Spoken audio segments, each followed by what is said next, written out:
ഹോട്ടലുകളിൽ പഞ്ചാബി രുചി പകർന്ന ജനപ്രിയ ഷെഫാണ് അമൻപ്രീത് സിംഗ്. കൊച്ചിയിലെ പഞ്ചാബി ഹൗസായ തേവരയിൽ ജനിച്ചു വളർന്ന മല്ലു സിംഗ്. വിദേശത്ത് പോകണമെന്നാണ് അമൻപ്രീത് ആഗ്രഹിച്ചിരുന്നത്. കൈപുണ്യവുമായി കടൽ കടക്കാൻ ഒരുങ്ങുമ്പോഴാണ് ഉൾവിളിയുണ്ടായത്. പോറ്റമ്മയായ കേരളത്തിന്റെ ലാളനം മനസ്സിൽ നിറഞ്ഞു. മറ്റെല്ലാം മറന്ന് തിരിച്ചെത്തി. തേവരയിൽ ടേസ്റ്റ് ഓഫ് പഞ്ചാബ് റെസ്റ്റോറന്റ് തുടങ്ങി. സർദാർജിമാരോട് കൊച്ചിക്കാർക്കുള്ള സ്നേഹം ഗുണമാകുമെന്ന് പിതാവ് സുരേന്ദ്രപാൽ സിംഗ് പറഞ്ഞു. 2 വർഷം കൊണ്ട് സംരംഭം അങ്ങ് ഹിറ്റായി.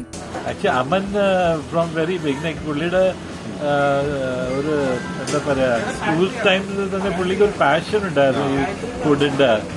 സോ പുള്ളി പല ആൾക്കാരും പുള്ളിനെ നമ്മുടെ റിലേറ്റീവ്സിനെ ചോദിക്കുമ്പോൾ വലുതായിട്ട് എന്താവും പുള്ളി പറഞ്ഞ I want to become a chef. So അങ്ങനെയാണ് പുള്ളിയുടെ ആ പാഷൻ. ഞാൻ വിചാരിച്ച അതൊരു ചൈൽഡ്ഹുഡ് ഫാൻറ്റസിയാണ്. പക്ഷേ ലേറ്റർ ഓൺ പുള്ളി +2 ചെയ്ത ശേഷം പുള്ളിയുടെ കാരിയർ പുള്ളി പറഞ്ഞ് I want to go to this. So അങ്ങനെയാണ് പുള്ളി ഈ ഒരു ഫീൽഡ് ചൂസ് ചെയ്തത്.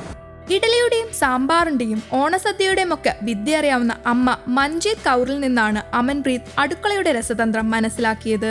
മകന് പാചകം പാഷനാണെന്ന് വന്നതോടെ അച്ഛൻ അവനെ സ്വന്തം ഇഷ്ടത്തിന് വിട്ടു.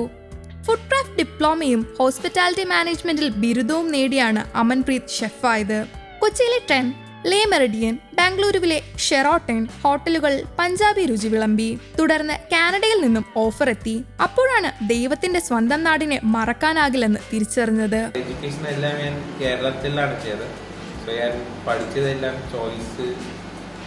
ചോയ്സിലുണ്ടായിരുന്നു. സോ ചോയ്സ് ചെയ്തിട്ട് ഞാൻ പോളിടെക്നിക്കിന്റെ അകത്ത് ഫുഡ് ക്രാഫ്റ്റ് ഇൻസ്റ്റിറ്റ്യൂട്ടിന്റെ അകത്താണ് ഞാൻ പഠിച്ചായിരുന്നു, കളമശ്ശേരി. അത് കഴിഞ്ഞിട്ട് ഞാൻ എന്ത് കോഴ്സായിരുന്നു? ക്രാഫ്റ്റ് കോഴ്സ് ആയിരുന്നു.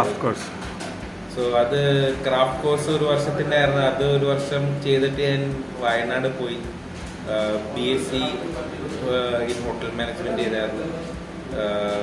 Oriental school of hotel management, അത് ലക്കടി.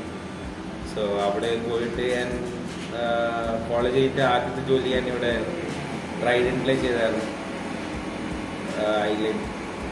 സോ ട്രൈഡന്റ് കഴിഞ്ഞിട്ട് ലീമെറിഡിൻ പോയി. ലീമെറിഡിൽ നിന്ന് ബാംഗ്ലൂർ വർക്ക് ചെയ്തായിരുന്നു കുറച്ച് നാളത്തേക്ക് വേണ്ടി. അത് കഴിഞ്ഞിട്ട് ഞാൻ പുറത്ത് പോകാൻ വേണ്ടി നോക്കുമായിരുന്നു. പുറത്ത് പോകാൻ വേണ്ടി ജോലിയെല്ലാം റെഡിയായി, പക്ഷേ ഇന്ന് പോയില്ല, മനസ്സുണ്ടായിരുന്നില്ല. സോ അത് കഴിഞ്ഞിട്ട് ഞാൻ സ്വന്തം വർക്ക് തുടങ്ങിയാണ്. മലയാളം പറയുന്ന തനിക്ക് സഹപാഠികൾ നീട്ടിയ സൗഹൃദം, ട്രെയിനിൽ വിശേഷങ്ങൾ ചോദിച്ചറിഞ്ഞ് സഹയാത്രികർ. കേരളീയർ ആരെയും 2 തരത്തിൽ കാണുന്നവരല്ലെന്ന് അമൻപ്രീത് പറയുന്നത്. മലയാളം എഴുതാനും വായിക്കാനും പഠിക്കാതിരുന്നതിന്റെ നഷ്ടബോധം ഈ 32-കാരനുണ്ട്. കേരള ആണെങ്കിൽ എല്ലാവർക്കും ഒരേ രീതിയിലാണ് നോക്കുന്നത്. ഇവിടെ ഒരു ഡിസ്ക്രിമിനേഷൻ പോലത്തെ ആക്ച്വലി ഒരു കൾച്ചർ ഇല്ല. അത് ഇൻഡിവിജ്വലായി ആയാലും ശരി, അല്ലെങ്കിൽ പിന്നെ ഫുഡായിട്ട് ഒരു ഡിസ്ക്രിമിനേഷൻ ഇല്ല.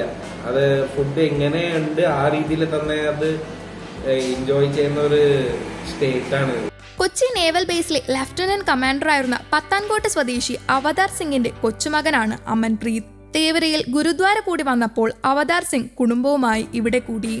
അമൻപ്രീതിന്റെ അച്ഛൻ സുരേന്ദ്രപാലിന് ഇലക്ട്രിക്കൽ ബിസിനസ് ആയിരുന്നു. ഇപ്പോൾ മകനൊപ്പം റെസ്റ്റോറന്റിൽ തന്നെയാണ്.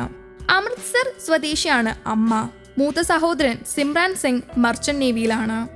മാതാപിതാക്കളുടെ ബന്ധുക്കളെ കാണാനും പൈതൃക രുചികൾ അറിയാനും അമൻപ്രീത് ഇടയ്ക്കിടെ പഞ്ചാബിൽ പോകാറുണ്ട്. അമൻപ്രീതിന്റെ ടേസ്റ്റ് ഓഫ് പഞ്ചാബിൽ ഒന്നിനും കലർപ്പില്ല. ചൈനീസ്, കോണ്ടിനെന്റൽ, കേരള വിഭവങ്ങളൊന്നും ഇവിടെ കിട്ടില്ല. ഡിഷുകൾ പഞ്ചാബി മാത്രം. മസാലകൾ വെയിലത്തുണക്കി വീട്ടിൽ പൊടിച്ചവയാണ്. 348 രൂപയ്ക്ക് തന്തൂരി ചിക്കനും 180 രൂപയ്ക്ക് ആട്ടിറച്ചിയെ വെല്ലുന്ന വെജ് ഡിഷായ സോയ ചാപ്സും വൻ ഡിമാൻഡാണ് ഇവിടെ.